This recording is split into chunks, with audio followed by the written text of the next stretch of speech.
Question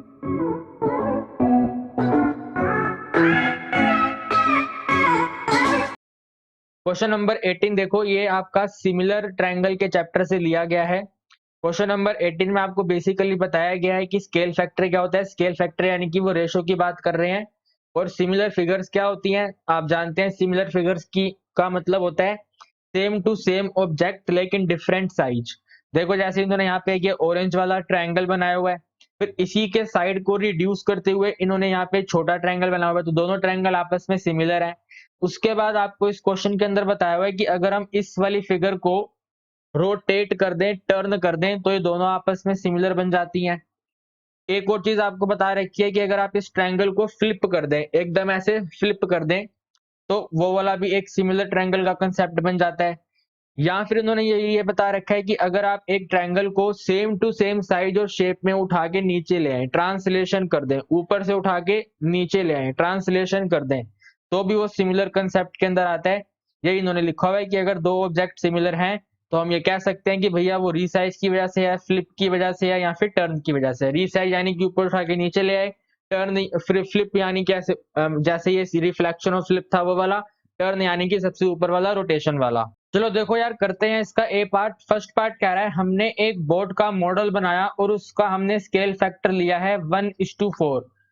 हमने इसका scale factor ले रखा है 1:4। अब क्वेश्चन, इस वाली लाइन को छोड़ो, ये वाली लाइन बेकार है, ये टोटल मॉडल की लेंथ बता रखी है, आप उसको मत देखो, आगे देखो इधर।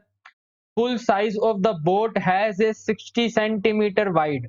ठीक है, ये वाली ओरिजिनल बोट है। इस ओरिजिनल बोट की जो विड्थ है वो 60 सेंटीमीटर है, तो ओरिजिनल बोट तो ये है, this is the original boat. और ये जो हमने मॉडल बनाया है, ओरिजिनल बोट की वैल्यू अगर 4 है तो हमने उसको 1 लेकर 1 एज्यूम करके अपना मॉडल तैयार करा। मॉडल आप ये देख सकते हैं, मॉडल ये है। तो क्वेश्चन कह रहा है जो ओरिजिनल है ना, जो ओरिजिनल विड्थ है वो 4 ना होकर 60 है। तो आपको बताना है कि मॉडल की विड्थ हमने कितनी ली होगी। तो आप देखो कि 4 से 60 पर आने के लिए हमें 15 मल्टीप्लाई करना पड़ेगा। 4 इंटू 15 इक्वल टू 60। इसी तरह यहाँ पर भी आप मल्टीप्लाई कर दो 15, सो 1 मल्टीप्लाई 15 इज इक्वल टू 15। तो हमारा आंसर आ गया ऑप्शन नंबर 3, 15 सेंटीमीटर, यानी कि 60 सेंटीमीटर की विड्थ को हमने मॉडल बनाते टाइम 15 सेंटीमीटर कंसीडर करा होगा।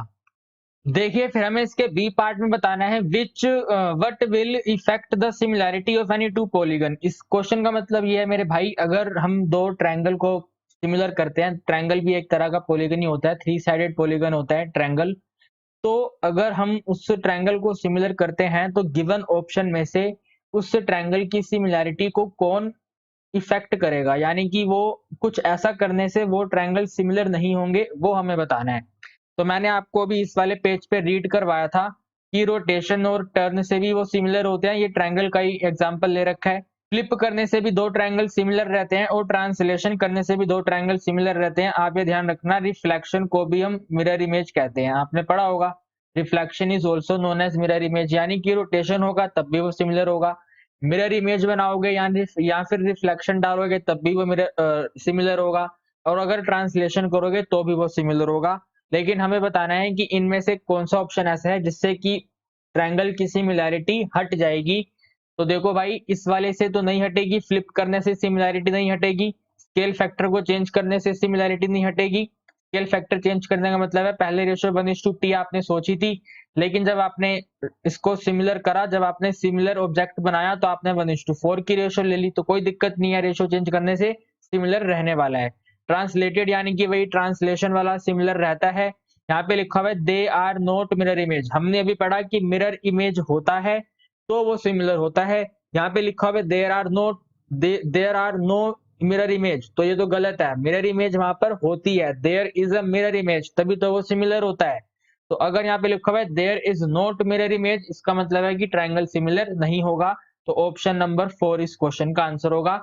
नॉट मिरर इमेज का मतलब ये है कि अगर आपने यहाँ पे इस तरह से ट्रायंगल बना रखा है तो आपने इसकी मिरर इमेज नहीं बनाई, आपने इस तरह से करके कुछ भी छोटा मोटा टेढ़ा मेढ़ा बना दिया, तो इसकी वजह से ट्रायंगल जो है वो सिमिलर नहीं हुआ। ठीक है भाई। अच्छा, सी वाला पार्ट कहता है अगर दो ट्रायंगल को सिमिलर करें और उनका रेशो A:B रहा हो, स्केल फैक्टर A:B रहा हो, तो बताओ कौन सा सही है। सबसे पहले दे रखा है रेशो ऑफ पेरीमीटर क्या 3A:B होता है, जी नहीं, बिल्कुल गलत है। पेरीमीटर की रेशो A:B रहती है। क्या ऑल्टीट्यूड की रेशो A:B होती है? 100% सही है, ऑल्टीट्यूड की रेशो A:B रहती है। क्या मीडियन की रेशो A/2:B होती है? गलत है भाई, इसकी भी रेशो A:B होती है। क्या एंगल बायसेक्टर की रेशो A²B² होता है? ये भी गलत है भाई, एंगल बायसेक्टर का रेशो भी A:B रहता है। तो हमारा जो करेक्ट है वो कौन सा है? सेकंड ऑप्शन करेक्ट है, ऑल्टीट्यूड का रेशो A:B होता है। ठीक है, डी पार्ट देखो, डी पार्ट इसी के जैसा एग्जांपल आपको आपके एनसीईआरटी बुक में मिल जाएगा। आपको इसके अंदर शैडो ऑफ ट्री फाइंड करनी है। तो शैडो ऑफ ट्री फाइंड करने के लिए हमें हाइट ऑफ ट्री दे रखी है 12.5 मीटर, स्टिक की हमें हाइट दे रखी है 5 मीटर और शैडो दे रखी है 2 मीटर। देखो हाइट को हाइट से डिवाइड कर दो, 12.5 को 5 से डिवाइड कर दो और शैडो को शैडो से डिवाइड कर दो। ट्री की शैडो फाइंड करनी है तो ट्री की शैडो एस को डिवाइड कर दो स्टिक की शैडो से, स्टिक की शैडो है 2। ये पॉइंट रिमूव करो, 50 बन जाएगा, 2 1 जा 2, 2 25 जा 50, 25 1 जा 25 और 5 जा 125। एस की वैल्यू आ गई 5 metre. Shadow of tree is 5 metre. E part कह रहा है अगर आपने इसको, ये जो एक हमने ये जो हाउस बना हुआ है, अगर हम इस हाउस को इस शेप में कन्वर्ट कर दें तो पूरा हमें क्वेश्चन में दे रखा है। जरा आप क्वेश्चन को जरा पढ़ लो एक बार ध्यान से। ठीक है, क्वेश्चन को ध्यान से पढ़ने के बाद क्वेश्चन की डिमांड है कि बताइए ई एफ की वैल्यू क्या होगी। तो आप यहाँ पे सबसे पहले ये देखो, जो एफ है वो मिडल में है बीटी के मिडल में है, यानी कि एफ जो है वो मिड पॉइंट है। इसी तरह जो ई है ये भी मिड पॉइंट है। तो आप ये वाला ट्रायंगल देखो, ए बी टी वाले ट्रायंगल के अंदर ई और एफ जो है वो दोनों मिड पॉइंट है। तो मिड पॉइंट थ्योरम कहती है जो इस ई एफ की वैल्यू होगी वो इसकी अपोजिट साइड का हाफ होगी। तो ई एफ के अपोजिट में है 12, तो आपका आंसर बनेगा हाफ ऑफ 12। हाफ ऑफ 12 करेंगे, आंसर आएगा 6, यानी कि ऑप्शन नंबर थर्ड। तो हमें इस क्वेश्चन के अंदर 5 पार्ट्स दे रखे थे, मैंने आपको सारे करवा दिए।